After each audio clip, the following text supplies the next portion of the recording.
A very good morning to the student of class 10. Welcome to the economics class here today. We are going to start up a new chapter that is called your development. And this is the very first chapter of your subject, and we would like to talk about the different phases of development here. But before that, what I would like to say is this, that as we all know that development, everybody wants development. Either if we are expecting from our individual field, we like to develop, we fix a target for ourselves and we try to achieve that. So when we achieve the target, we call that is a development. So challenges is before us, and these challenges, in what order we are going to complete, and what are the procedure to complete this, and how do we face these challenges. And after that, the results is fruitful or not. In that way, we can say that we have achieved our goal or not.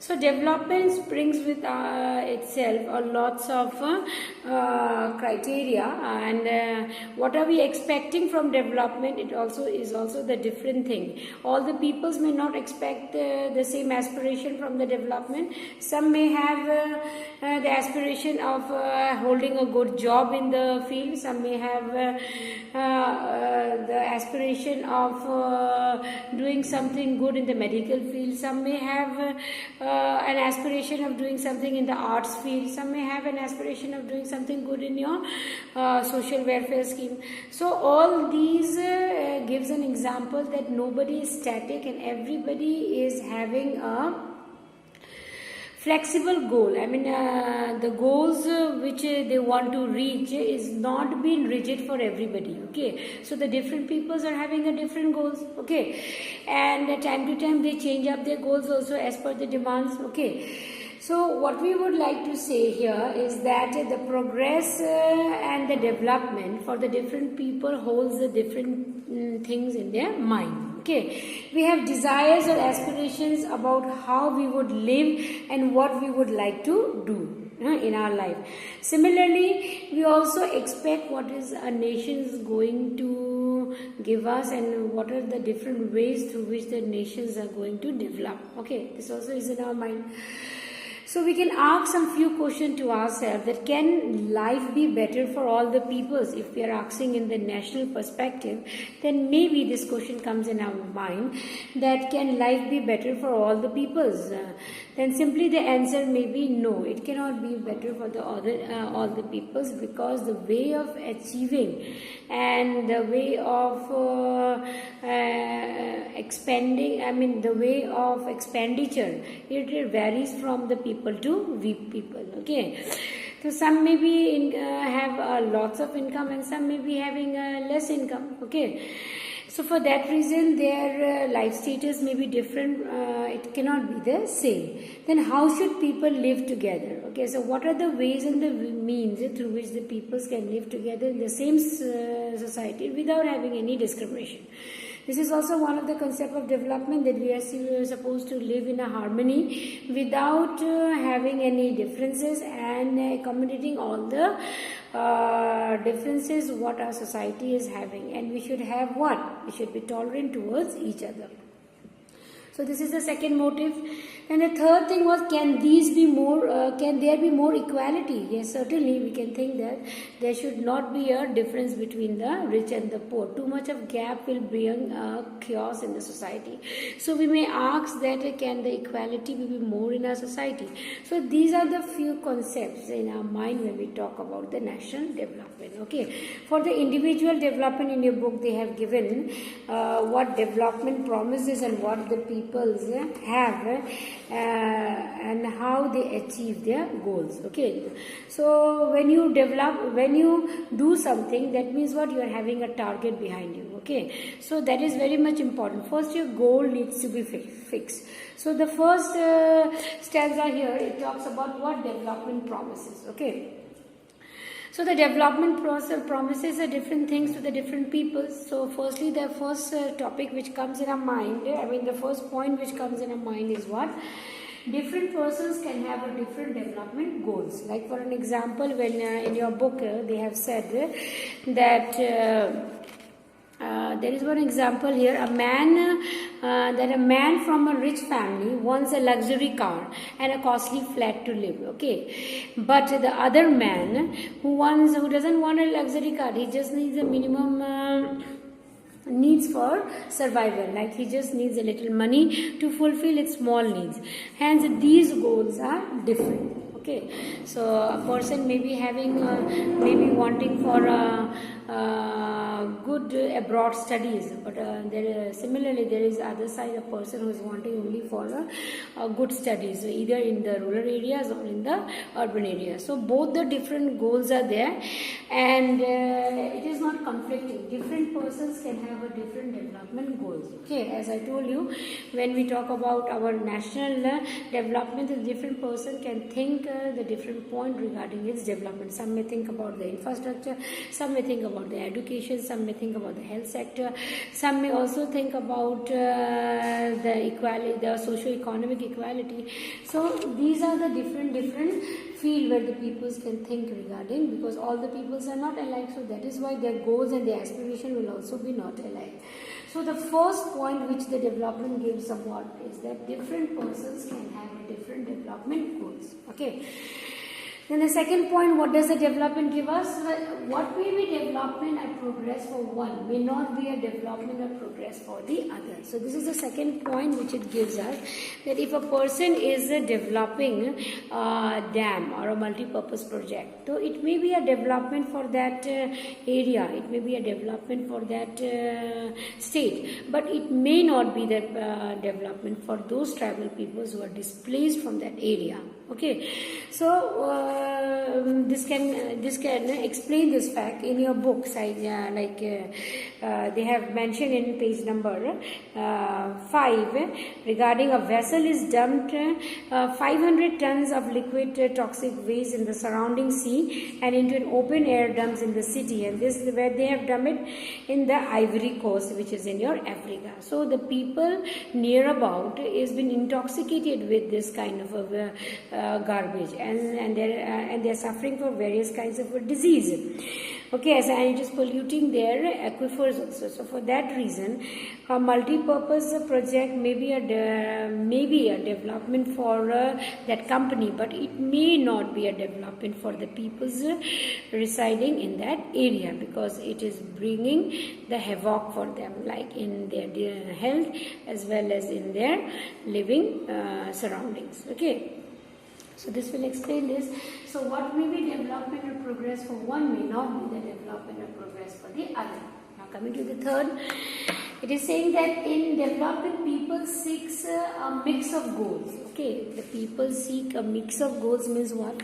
Development does not only means that it is income. Okay, that you are only want income and the expenditure, but besides this, development is having many more goals. Like for an example, in some cases you may feel that non-material things are much more valuable than your material things. Material things are those things which you paid for it, so maybe that is valuable for you, but non-material thing is also not less than that. Why? We can see with an example here, like when you consider your friend, then his friendship is much more valuable than the money, isn't it? And for an example, if you consider your mother's role in your life, then if she is not a working lady, but she is a housewife, but she is supporting the housewife as a housewife, she is supporting the entire family in the hidden scene, as she is preparing the lunch for food for them, she is taking care of the family, she is bringing about the children properly. So these are what? These are the non-material things which has been done, but it is not paid. Okay, but can you deny this fact that this is equally been helpful in making the quality of the people, isn't it? We cannot deny it.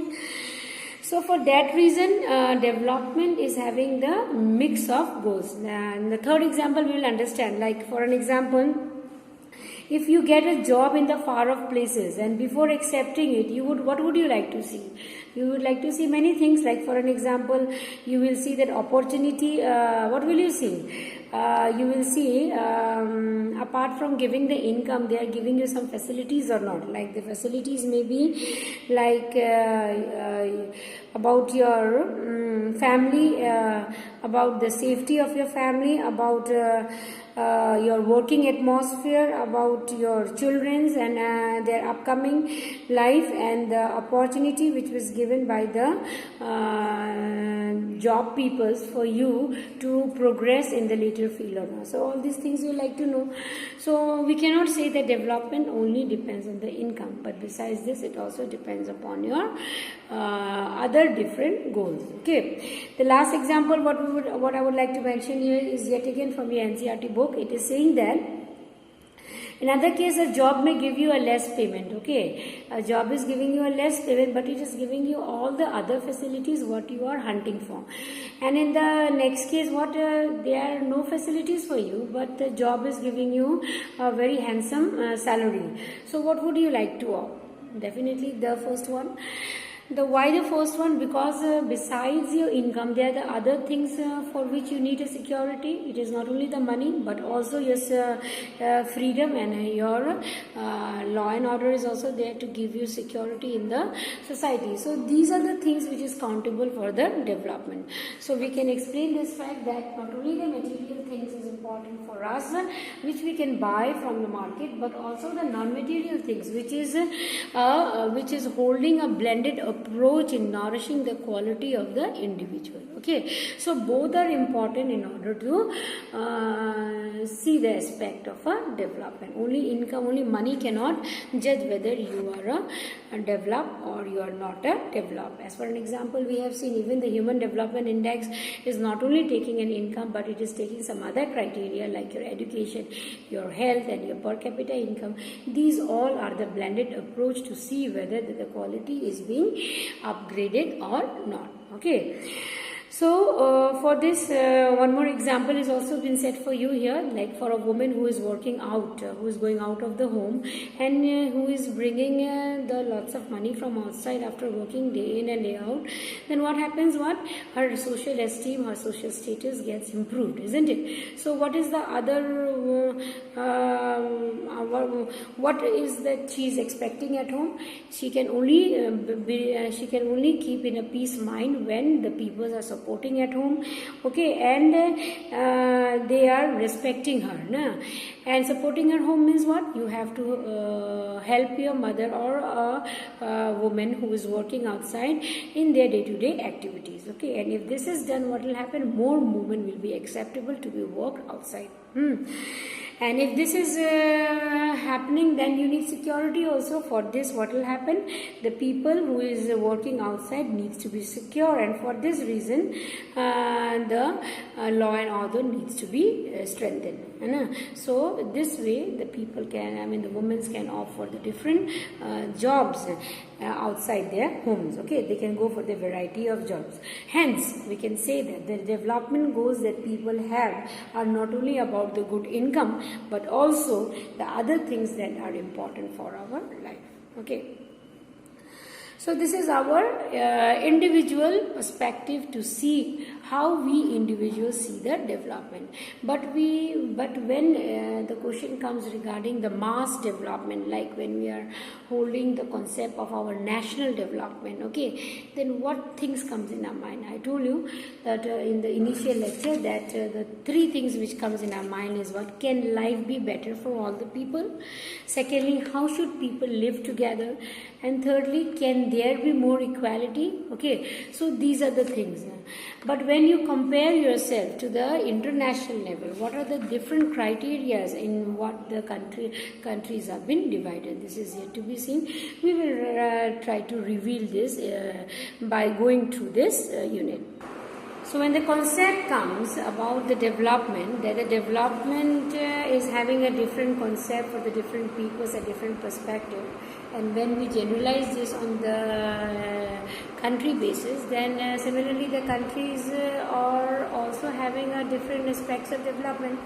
So then how can we compare the different countries as developing, developed or underdeveloped countries? So what are the criteria through which we can divide the different countries? Okay, so we need to know this. But before answering to this question, we need to get some examples here. Like for an example, a class students, if you're going to compare, like we see that some people in the class differs in their health, they differ in their height, they differ in their interest, they differ also in their talents. Okay, the healthiest students may not be very talented, and the talented students not be very friendly. Okay, so these are the differences which see. But in spite of this, we need to compare. We need to compare the students, and how can we compare the students? So that will depend upon what is the criteria you want to select the students for. Okay, so for an example, the criteria we may use depends on the comparison purpose. Like for an example, if you are supposed to select a debate team, then what we will select? Very intelligent and a person with an IQ level of 90 plus can be selected for the debate purpose. A person with we want to select for the sports team, a very good athlete, the one who is very good in running, and that those persons can be selected for the sports team. If we are supposed to select the team for the music, then we need the talented persons who are having a good voice, then they can go for the music, or the one who knows how to play the good any music organ, that person can be selected for the music team. Okay, so these are the criteria through which we try to see the or select the person in the different fields. So generally we take one or more important characteristics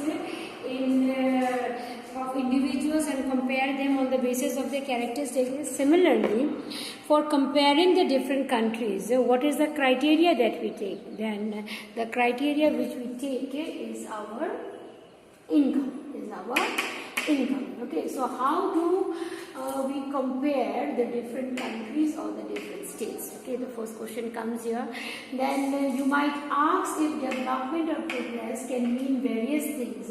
How can some countries are commonly called underdeveloped and others developed? This is the question we need to ask. If the development is having a different notion, of different perspective, of different aspiration, then on basis of the differences, how can we compare it?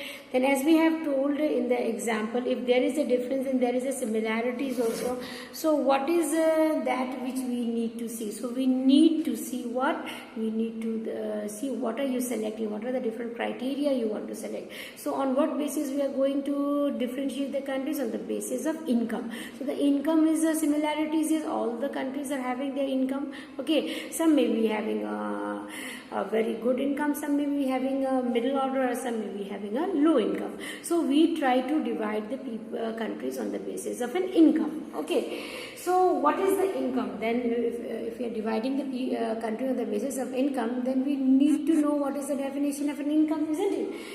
So dear student, the income of the nation is the income of all the residents of the country. So what is an income? The income is what? What you earn in the day-to-day life, and this is going to be added now for the entire year for the country. Okay, no matter you are in any sector, primary, secondary or the tertiary sector, which we have discussed in the previous classes, this gives us the whole income of the nation. Okay, so we can say that we can generalize it like that. The average income, this can also be called as your per capita income or as your average income. So how can we know the average income? Then the average income, we can write here, how can you calculate the average income? First we have known what is an income. The income is, the income of the nation is the income of all the residents of the country.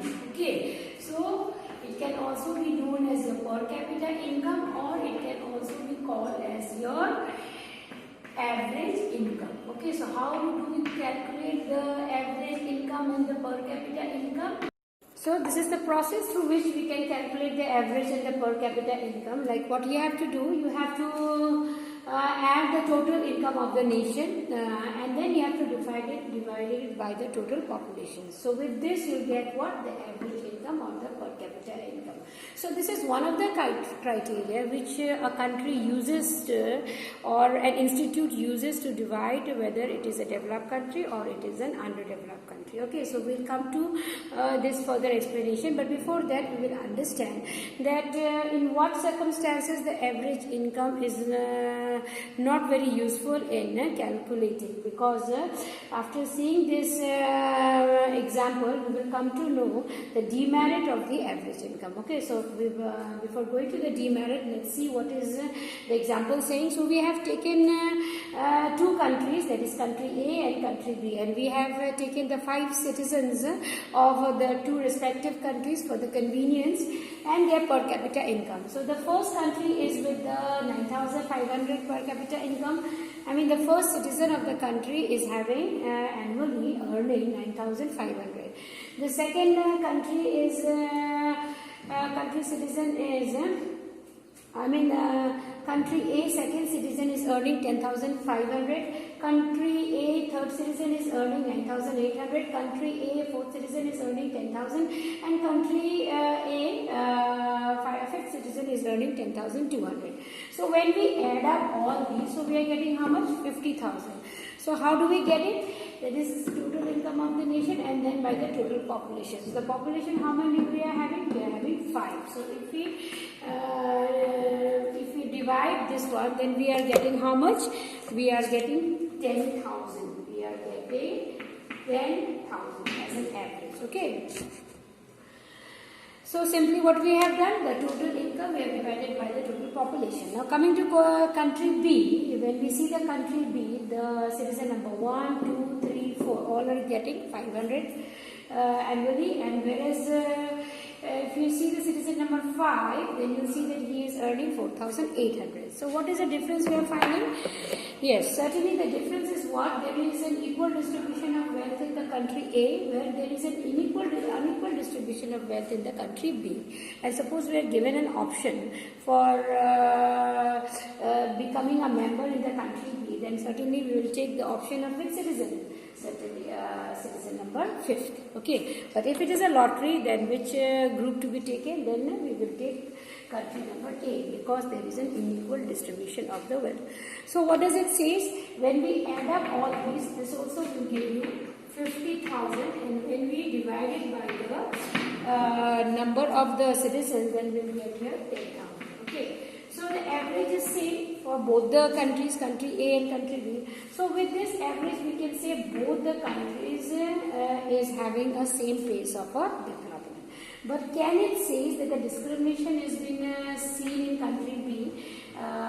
Can this average income tells us this, that the citizen number 5th is enjoying the lion's share, whereas all the other citizens are earning a very minimum wages, isn't it? But when we see the average, we cannot depict this fact. So that is why we can predict that, we can say that, not predict, that the per capita income or the average income is useful for comparison. We can compare the different countries, but it does not give any information about the income distribution among the people. Okay, so it doesn't gives us the clear-cut picture of which citizen is earning how much. Okay, so you can just compare it on the whole, or how many countries having a what per capita income. On that basis you can generalize whether some countries are developed or underdeveloped, but it cannot give you that the respective citizens of the country is earning actually how much. Okay,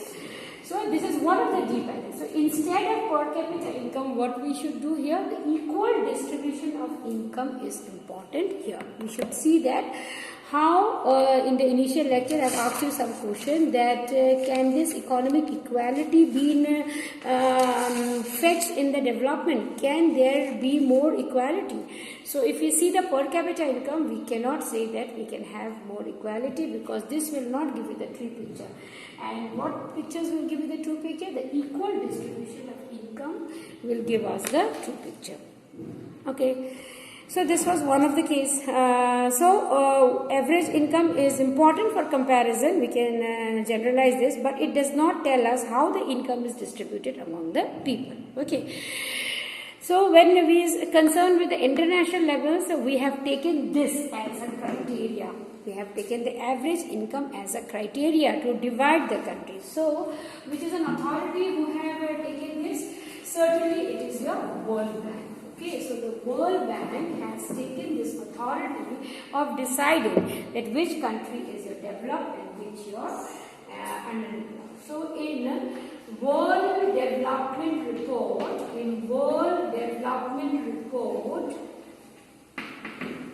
okay, the World Bank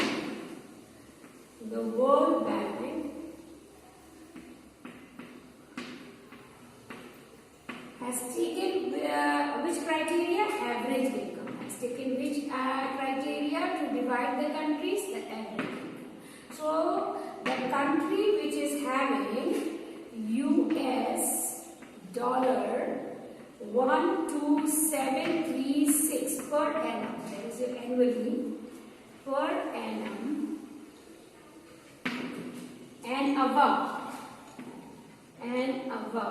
okay, are known as rich countries. Okay. And then the second one is are known as rich country. The countries which is having US dollar 1045, okay, are known as low income countries. Okay. So this is how, on the basis of criteria, on the basis of the average income, one of the criteria which the World Bank has taken to generalize whether which country is a developed country or an underdeveloped country. So in this report of World Development Report, World Bank has taken the criteria of average income, and it has divided the country in two parts on the basis of what? Average income. So the rich countries which is earning US dollar 12,736 per annum is being considered as a rich countries, and the countries which is having US dollar 1045 is coming under the low income countries. Now the question comes, in what rank does the India stand, or what order does the India stand? Okay, so as per the India's perspective, okay, India comes in the class of neither the low income countries nor the upper income countries. It comes in the middle order. Okay, India comes in the class of low income country because its its per income is how much? US dollar 1570 per annum. Okay, so what do we see here? It is neither below 1045, okay, and it is not above 12,730. So it comes in the middle order. So it comes in the middle income countries. Okay. So this is how we have divided the different countries. Okay. So India, to become a developed country, needs to increase its per capita income. So now we are in the middle order countries when we are comparing with the per capita income. So if we want to become a developed, we have to indeed increase our per capita income. Okay. So to become a developed country, India should increase its per capita income. To get this target, India should take care of income of the people of all the society, not only the higher order society, but also to the middle order and the lower order society should be looked after so that the income is being increased. Okay. India should protect better inputs. So how will it improve the income? So it has to focus on the agriculture sectors, it has to focus on the marketing sectors, it has to focus on the industrial sectors. Besides this, it has also to develop the infrastructure. So when we do all these things and we help them to increase their income, then only we can increase our ranking in the international level. Okay. So now the question comes that besides income, what are the other criteria which is important in order to divide or in order to differentiate the different states or the different countries. Okay, so we will learn about it, that which institution has taken it into the consideration. But before that, some few concepts needs to be cleared out. Okay, so like when we go to the blackboard, what we have seen, there are some other criteria. Like when we look on to our individual perspective, then we have already discussed that development has a various phases. Now, people do not only think of our higher income, but also they have some other things before them, like for an example, security, respect for others, freedom, equal treatment. No, these are some important criteria which they would look to see before them. Similarly, in the same way, when we talk about a region or a nation, besides an income, there are some other criteria which we would like to see. So, what is that? The equal useful attributes. Okay, so these equal useful attributes are what? We will get to see some of the very important one, that is your education, that is your health, and that is your income too is there only, your education and your health is another sectors which we have taken into consideration. Okay, but before that, some few term needs to be cleared out, like what is your IMR, what is your LR, what is your NAT. Okay, so what is an IMR? The IMR stands for infant mortality rate. Okay, the correct definition is what? It shows that the number of the children die before the age of completing 1 year. Okay, as a proportion of 1,000 live children born in that certain years. Which means to say is that if your health condition is not good or it is not proper, then the children who is taking born will not be alive and see his first birthday. So could you just imagine for the parents who will feel, how they will feel when they will not see their children's first birthday? No, certainly they will be very depressed. Okay, so for that reason our health sector needs to be improved. Before, what, the population was much, the health facility was down, so that is why there were number of children. Now, since the population is decreasing, the birth rate is decreasing, and then what happens, the peoples are very much clear about this fact that the boy or the baby boy or the baby girl which is taking the birth is going to live further because of the health facilities which is provided to them. Okay, so IMR should always be good. It should not increase, in fact it should decrease. Okay, then we have literacy rate. So literacy rate is what? LR stands for your literacy rate. It indicates the proportion of the literate population in the 7 and the above age group. Okay, the peoples who have cleared up this 7, from that time onwards till their education period, either they are literate or not. Means they should know how to read, write or learn in any one of the languages. Okay, so this is your literate population. It is very important because it creates the assets for the country. Okay, then the next we are having what? Net attendance ratio. So this net attendance ratio, what does it tells us? It tells us about the students who are in the schools, who are registered in the schools under the age group of 14 and 15. Okay, so these are some important facts which needs to be cleared out when we talk about our health sectors or our education sector. So we are taking here 2 tables. Okay, so the first table, it indicates about your per capita income, and the second table tells you about your education and as well as your IMR, that is your infant mortality rate. So in the first table, what we have seen, we have taken the criteria of per capita income in order to divide the different states. So the 3 states which is coming down the pipeline is Maharashtra, Kerala and your Bihar. So Maharashtra, with the per capita income, they are having 1,17,091. Okay, so this is their per capita income of the people, and the Kerala is having the per capita income of 1,03,820. And as for Bihar is concerned, then we are having the per capita income of 31,199. So this is the per capita income, and if we have to generalize it, which is the state which is much more developed by saying the per capita income, then obviously we will put our fingers to our Maharashtra. Okay, and then to your Kerala, and next then to Kerala is your Bihar. But can we only take the per capita income for generalizing any state in the developed and underdeveloped? Then the answer comes no. We cannot take only the per capita income. There are the other factors also which is responsible for it. Then coming to the second table, the true pictures has been shown here.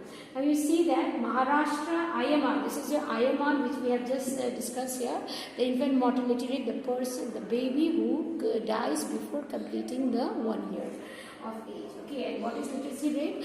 The person who is literate after your 7 years. Okay, in any one of the subject, he should know how to read, write and learn.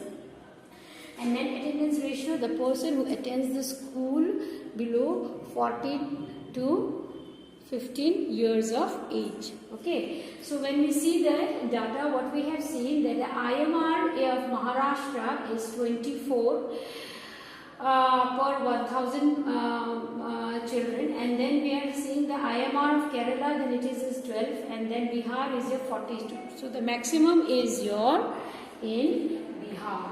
Okay, so the children who dies before completing 1 year is maximum in Bihar, and secondly it comes your Maharashtra.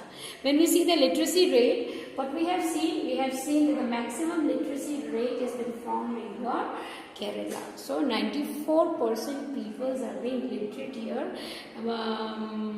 Literate means they are counting both the male and the female. And then we are talking about the net attendance rate, the children who leaves the schools before completing their 10 or your higher secondary. Then that is maximum in your, the peoples who are enrolled in your schools and your higher secondary. That is the maximum in your Kerala. Okay, minimum in your Bihar. That is only 35 per 100%. Okay, so with this what we have generalized. That the highest IMR state is your Bihar, the highest literacy state is your Kerala, and the highest net attendance ratio state yet again is your Kerala, and less net attendance ratio schools living children is your Bihar. Okay, so with this we can conclude that besides your per capita income, there are the other factors which are very much important in order to see whether a country is having a right perspective of development or not. Okay.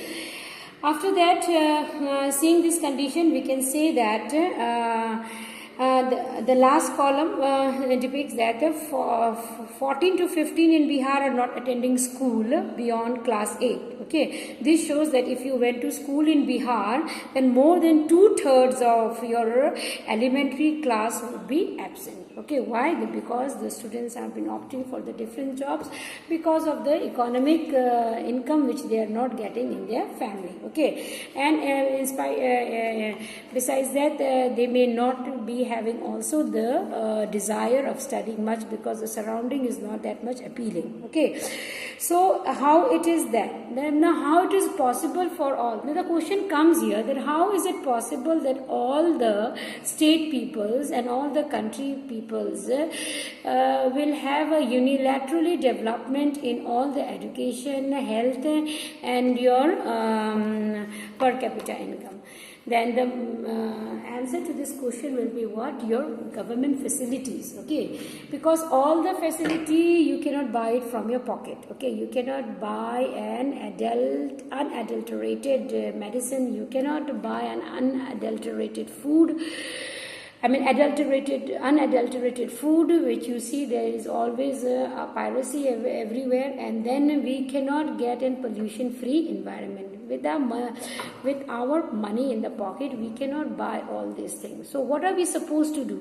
Yes, we are supposed to be aware regarding all these facilities which has been provided to our people by our government, and also the responsibilities of the people towards our country. Okay. So, generally your money cannot buy a pollution-free environment or make it sure that you get unadulterated medicines unless you can afford to shift to a community that already has these materials. Okay.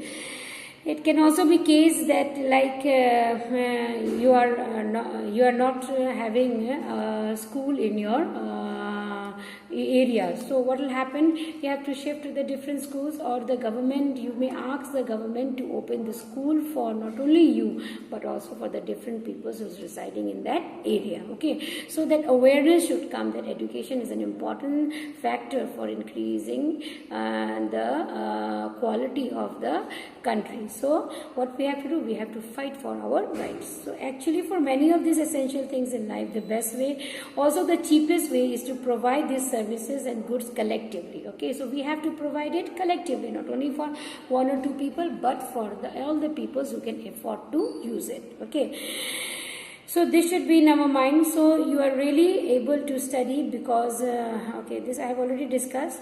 So seeing this, we'll see that the Kerala is one of the upcoming state which has promising both in the education as well as in the health for their population, and they are doing their work in an efficient manner. Okay. Now, besides this, we have seen how the, besides income, we have seen how the other factors are important. Now, we'll see what is the UNDP, United Nations Development Program's criteria through which it can divide the people on the basis of Human Development Index, divide the countries on the basis of Human Development Index.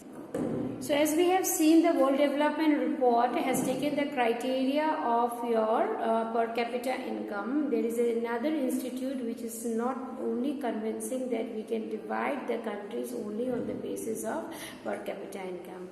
So the institute, that is United Nations Development Program, under this we have taken the different criteria for dividing the countries. Okay, whether it is a developed or you're developing.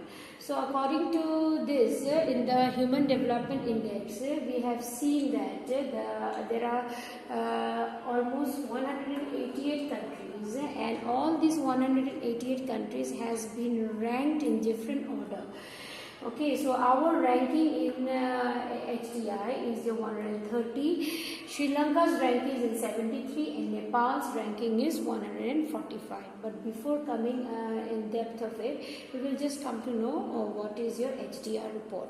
So Human Development Report published by UNDP compares the country on the basis of education. So what is the first criteria it has taken? Education.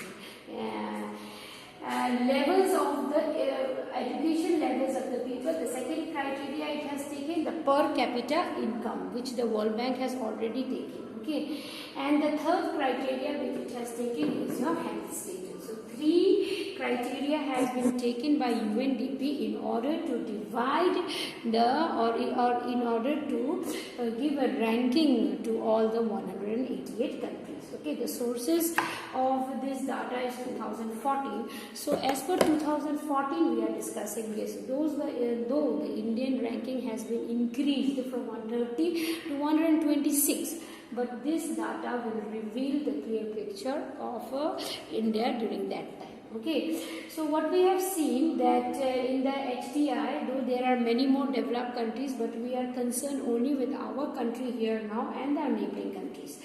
So India ranks 130 with the per capita income 5,497. Its literacy life expectancy 74.9, and its literacy rate is 91.2. Okay.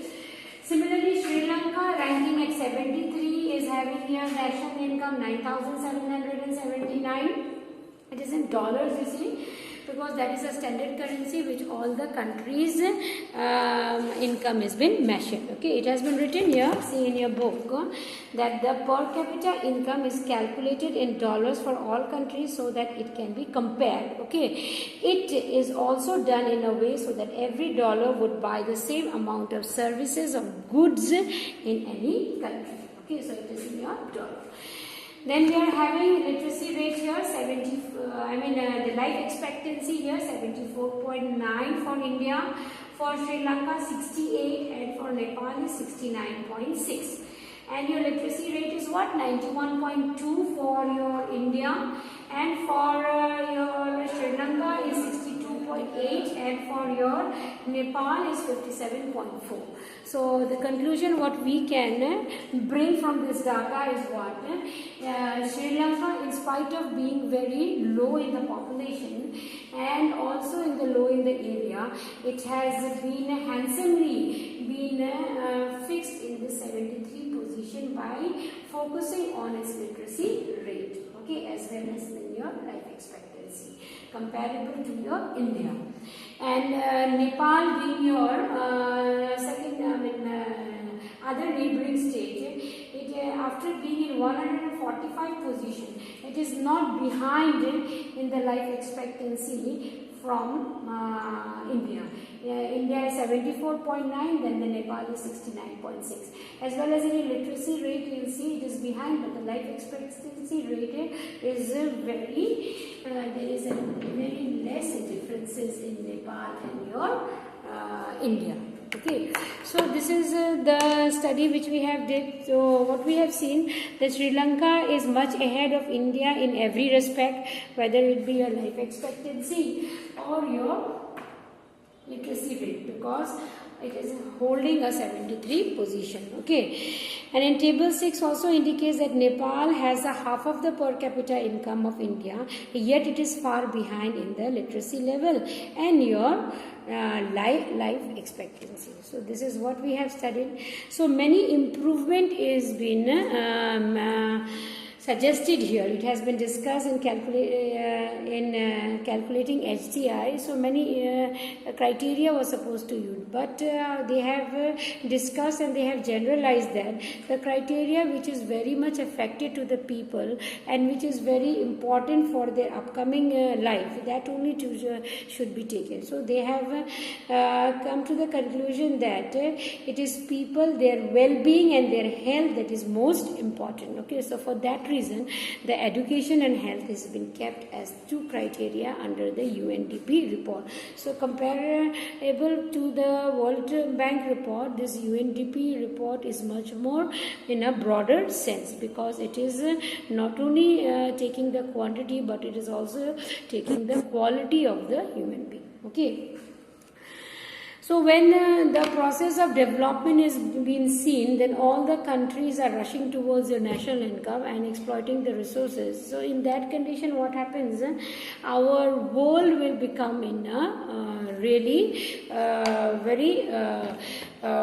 it will become in a very position that everybody will be starting exploiting it in the unfair means. So for that reason, all the scientists all over the world, the philosopher, the economists and the social scientists, they have put on their minds and they have worked together and they have generalized that our future is linked to be sustained. So we have to follow the concept of sustainability, because with this process only we can save our environment. So the process, the topic of environment is not only state based or a region based or a country based. It has come as a world scenario where all the peoples in the world have to keep thinking regarding how to protect our resources. Okay, so since we have got all these, we have inherited all these resources and we have borrowed it from our forefathers,